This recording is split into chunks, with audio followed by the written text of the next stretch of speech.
दाहक और इसकी बहन निशुंबा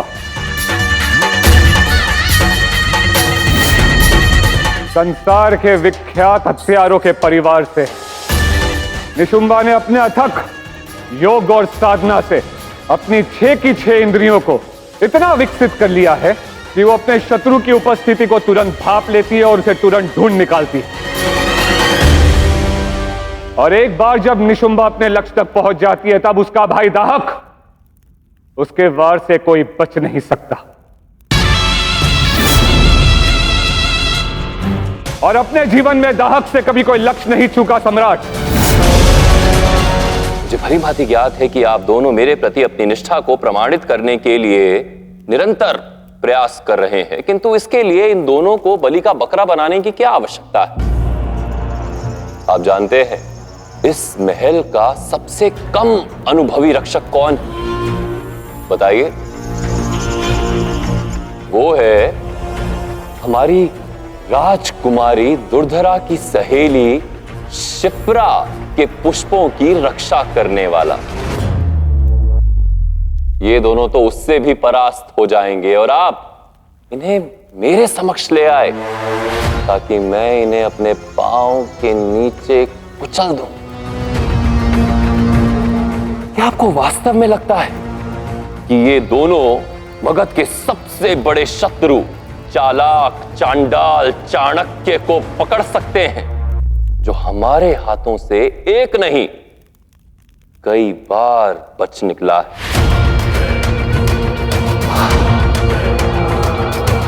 जाइए, इन्हें वहीं छोड़कर आइए जहां से इन्हें लेकर आए हैं। कदाचित मेरे प्रति अपनी निष्ठा को प्रमाणित करने की व्याकुलता ने आप दोनों की बुद्धि को भ्रष्ट कर दिया है। जाइए।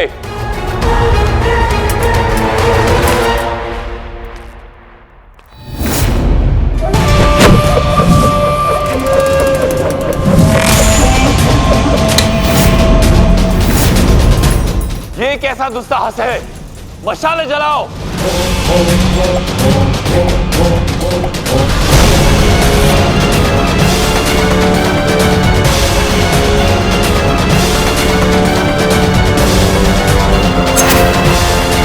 ये तुमने किया?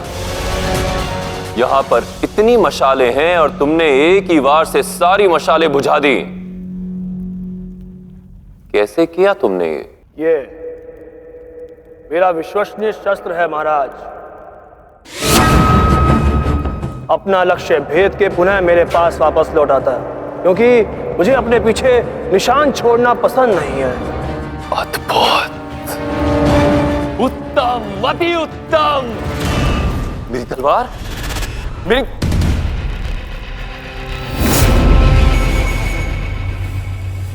मेरी तलवार तुम्हारे पास? तुम्हारे और मेरे मध्य कम से कम 25 कदमों का अंतर है, और इतने अंधेरे में जब दाहिने हाथ को बाहिने हाथ के बारे में पता ना चले, तुम मुझसे मेरी तलवार ले गई और मुझे आभास तक नहीं हुआ।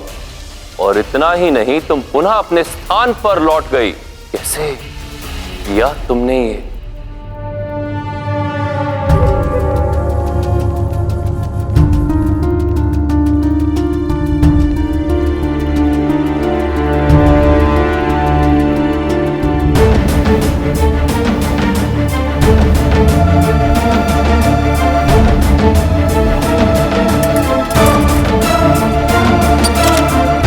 आपकी सेवा में उपस्थित है सम्राट, और हम आपको विश्वास दिलाते हैं कि आपका लक्ष्य हमारे जीवन का लक्ष्य है, और यदि हम इसमें सफल नहीं हुए तो आज के पश्चात हम आपको जीवित नहीं दिखेंगे। घाताओ, अवश्य इन दोनों को यहां से ले जाओ, किंतु मेरे व्यक्तिगत और विशेष कोष तक, जहां पर बहुमूल्य धन के साथ उत्कृष्ट, भयानक और प्राण घातक शस्त्र हैं। इन दोनों को जो चाहिए दे दिया जाए।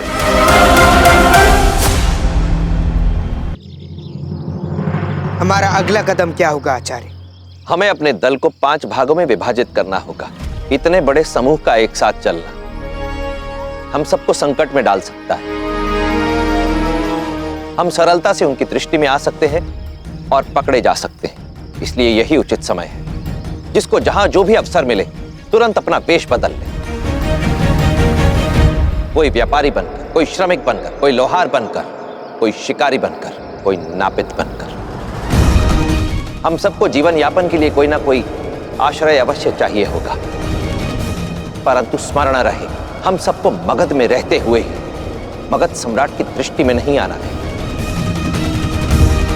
जैसे दूध और पानी परस्पर मिल जाते हैं, उसी प्रकार हम सबको मगध की प्रजा में घुल मिल जाना है। यही होगी हमारी आगे की योजना। कैसी योजना मामाहिम? मैं कुछ समझा नहीं। वैसे भी चाणक्य और चंद्रगुप्त का इस योजना से क्या संबंध है?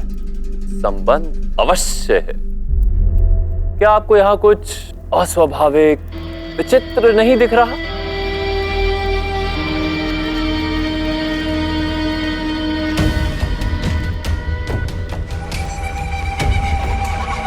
नहीं मामाहिम, मुझे केवल भव्य मात्रा में आलू दिखाई दे रहे हैं। इसके अतिरिक्त तो कुछ नहीं।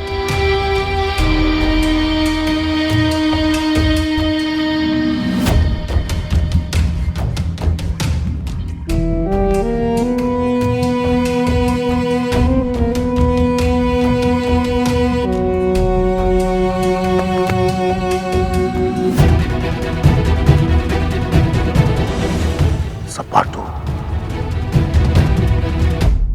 और तो मामाहिम, इतने सारे आलू के मध्य ये इन्हीं में से एक दिखाई दे रहा था। मैं आपको यही तो कहने का प्रयास कर रहा हूं मेरे प्रिय महामात्य, कि जब कोई किसी भीड़ का हिस्सा होता है तो उन्हीं में से एक हो जाता है। यही तो वो तिलचट्टा उसका गुरु चाणक्य करते आए हैं और आगे भी करेंगे। चंद्रगुप्त अपनी बातों से किसी को भी फंसा सकता है। स्मरण कीजिए, जब हम मूरा के पुत्र को पूरे मगध में ढूंढ रहे थे, तब उस धूर्त चाणक्य ने उसे मेरी ही नाक के नीचे, मेरे ही महल में आश्रय दिलवाया, जिसकी हम कभी कल्पना भी नहीं कर सकते थे। अंतिम बार जब मैंने चंद्रगुप्त को देखा था तो उसने मुझे अपनी तलवार दिखाई थी, अर्थात उसके रक्त में प्रतिशोध की अग्नि पराजय के पश्चात भी शांत नहीं हुई है। वो यहीं रहेगा। मगध छोड़ना ना तो उसकी युक्ति कभी थी और ना कभी होगी। वो फिर से अपना दल एकत्रित करेगा, आक्रमण करने का प्रयास करेगा, और उसके लिए उसे यहीं रहना होगा, किसी सुरक्षित स्थान पर। हमें केवल वो स्थान ढूंढना है जहां वो चंद्रगुप्त और उसकी समस्त क्षत्रिय सेना इस सपाटों की भांति मगध की अन्य प्रजा की आड़ में छिपने का प्रयास करेंगे। मगध की प्रजा की आड़ में छिपकर ही हम अपने दल को पुनः प्रबल बना सकते हैं। इसके लिए हमें शीघ्रातिशीघ्र मगध के 10 प्रमुख प्रांतों में से किसी एक का चयन करना होगा, जहां छिपकर हम आश्रय ले सकें और अपनी आगे की योजना को फलीभूत कर सकें। सब छिप जाओ।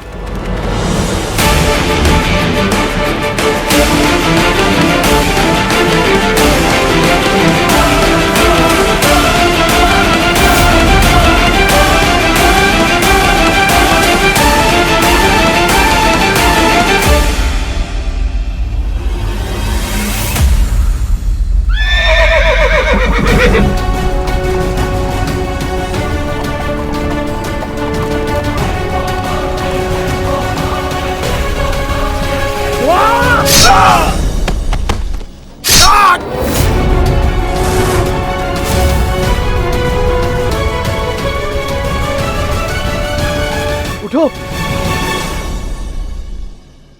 क्यों मारा तुमने इसको? तुम एक सैनिक हो और हमारी रक्षा करना तुम्हारा कर्तव्य है। हमें हमारा कार्य मत समझाओ यात्री। किंतु हमारा दोष क्या था? तुम्हारा दोष यह है कि तुम 4 लोग एक साथ एकत्रित थे। मगध में 2 से अधिक लोगों को एकत्रित होने पर निषेध कर दिया गया है।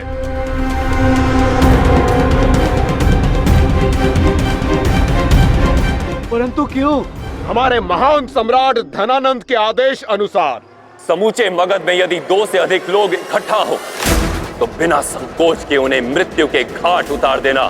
फिर वो समूह विवाह उत्सव के लिए हो या अंतिम संस्कार के लिए, परिवार के लिए या मित्र के लिए, किसी को दया नहीं दिखाई जाएगी। 2 से अधिक विचरण करने वाले व्यक्तियों को देशद्रोही समझकर दंड दिया जाएगा, क्योंकि व्यक्ति विद्रोह समूह में ही करता है। 4 से 40, 40 से 400 बन जाते हैं और क्रांति लाने का प्रयास करते हैं। इसलिए समूह बनने ही ना दिया जाए। ये सब के लिए हमें दोषी मत समझो। ये सब उस विश्वासघाती दास चंद्रगुप्त और ब्राह्मण चाणक्य के कारण हो रहा है। उन्हीं दोनों से आहत होकर हमारे महान सम्राट ये सब करने पे विवश हैं। घर जाओ और उत्सव मनाओ कि मरने वालों में से तुम दोनों नहीं थे।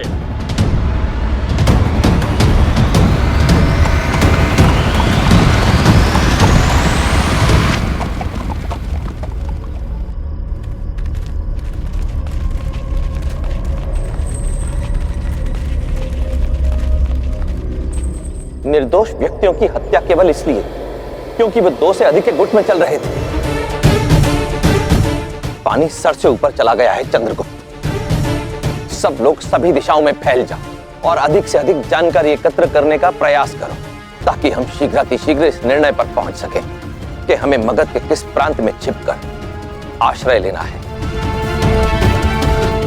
जहां से हम अपनी क्रांति की ज्वाला को पुनः जागृत कर सकें। जाओ।